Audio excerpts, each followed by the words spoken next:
Bonjour, nous sommes le mercredi 24 octobre et nous vous proposons la situation des cultures de cette semaine. Alors pour les colzas, on a des stades très hétérogènes, puisque les parcelles les plus avancées sont à 10 feuilles dans le nord du département, donc c'est un cantinois tirage, ça ne change pas. Et puis dans le reste du département, on a des levées soit très hétérogènes, soit pas de levée du tout, en particulier dans le sud du département, Tardenois, la Brie, la vallée de l'Aisne, la vallée de la Velle, où on a des secteurs sans pluie depuis plusieurs semaines. Alors, sur les parcelles qui ont dépassé 5-6 feuilles, le risque altise et puceron est maintenant écarté. Se pose la question des parcelles qui sont mal levées. Alors aujourd'hui, inutile d'aller ressemer des colzas à cette date-ci, c'est sans espoir. Et puis les petits colzas, les parcelles qui sont en train de lever ou qui ont 2 ou 3 feuilles aujourd'hui, finalement, on peu d'espoir d'être encore présentes au printemps. Donc je pense que maintenant, il va falloir envisager un remplacement. Alors, plusieurs solutions. Soit on remplace par des pois d'hiver, par exemple, qui ne nécessitent pas forcément un labour, soit une céréale, blé ou orge de printemps. Il faudra juste vérifier que le désherbage réalisé nécessite ou pas un labour pour pouvoir être implanté. Alors pour les altis, je vous disais que le risque pour les adultes est écarté. Par contre, au niveau des larves, aujourd'hui, il faut commencer à surveiller la présence de galeries dans les tiges et les feuilles du colza. Donc aujourd'hui, on considère que le seuil de traitement contre les larves d'altis est atteint lorsqu'on a à peu près les 3/4 des plantes qui présentent au moins une galerie. Donc pour l'instant, ce n'est pas le cas. On surveille les parcelles, puisque les modèles montrent que normalement, on doit avoir des premières galeries visibles à partir de la semaine prochaine, fin de semaine, semaine prochaine, en particulier sur les parcelles où on n'a pas maîtrisé les attaques d'altise de début de campagne. Alors même si les conditions climatiques se sont un peu rafraîchies depuis quelques jours, les conditions restent favorables à cet insecte. Donc il ne faut pas se fier au gelé du matin. On a des températures la journée qui sont relativement douces malgré le vent et donc qui peuvent être favorables au développement de ces larves. Alors, au niveau des céréales, orge ou blé, en fait, on a aujourd'hui à peu près la moitié des semis qui sont levés. Donc, on a des céréales qui vont de lever à 3 feuilles. Cette année, malheureusement, on a des gros vols de pucerons, puisqu'on a eu des récoltes de maïs précoces. Et puis finalement, des populations de pucerons qui étaient importantes. On retrouve des Rhopalothidium paddy sur les maïs qui ne sont pas encore récoltés, sur les repousses et aussi sur les jeunes semis. Quand on regarde aussi dans les cultures intermédiaires à base d'avoine, on voit des rougissements qui sont le signe de virose. Donc on a cette année un risque puceron qui est extrêmement important. Donc je vous rappelle le seuil, c'est 10% des plantes qui sont porteuses d'au moins un puceron ou présence de pucerons pendant 10 jours. Beaucoup de parcelles, malheureusement, cette année sont concernées.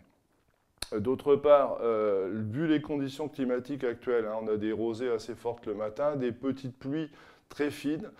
Si vous avez nécessité d'intervenir pour désherber, c'est les conditions optimum au niveau du stade des céréales, du stade des vulpins et puis aussi des conditions climatiques. Point. Alors au niveau des pois d'hiver, on a quand même pas mal de surfaces qui vont être implantées cette année.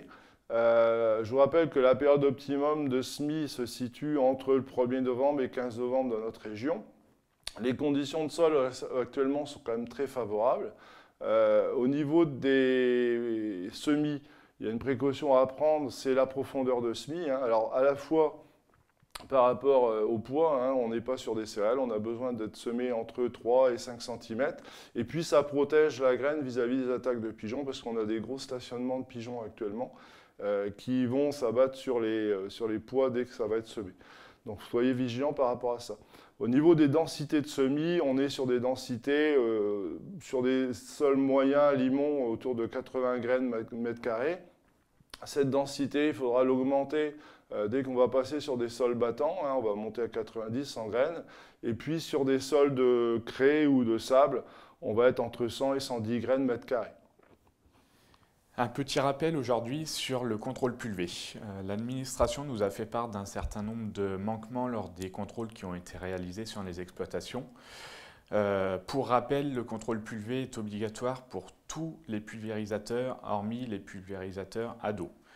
Cela concerne donc les pulvérisateurs grande culture, bien sûr, mais aussi les combinés, donc les pulvérisateurs sur semoir, sur bineuse, etc.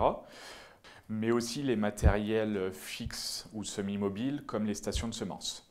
Donc pour tous les pulvérisateurs cités, le contrôle est à faire tous les 5 ans, qu'ils soient d'occasion ou neufs. Au niveau des points contrôlés, sur un pulvérisateur grande culture, on va vérifier notamment l'état général du pulvérisateur, donc l'état de la rampe, les traces de corrosion, etc. Le bon fonctionnement, bien sûr, du pulvérisateur, ainsi que le débit des buses et des contrôles de pression et du débit général du pulvérisateur. Alors il faut savoir qu'en général, les points de contrôle qui ne sont pas corrects sur les pulvérisateurs, ce sont principalement le débit des buses et la pression. Donc en somme, rien de très grave. Avec soit un achat de bus, soit un achat de manomètre ou des petites corrections sur le pulvérisateur, en général, il n'y a pas de souci pour le faire passer au contrôle. Au niveau des sanctions, si le contrôle n'est pas réalisé, on peut aller jusqu'à des amendes de 1 500 €, nouveauté depuis cette année, puisqu'avant le montant était fixé à 750 €, mais aussi et surtout une suppression des aides PAC de 1 à 5%. Donc tout l'intérêt pour vous, c'est de faire le contrôle pulvérisateur, puisqu'on va osciller, suivant le matériel, aux alentours de 200-300 €. Nous vous souhaitons une bonne semaine et à la semaine prochaine.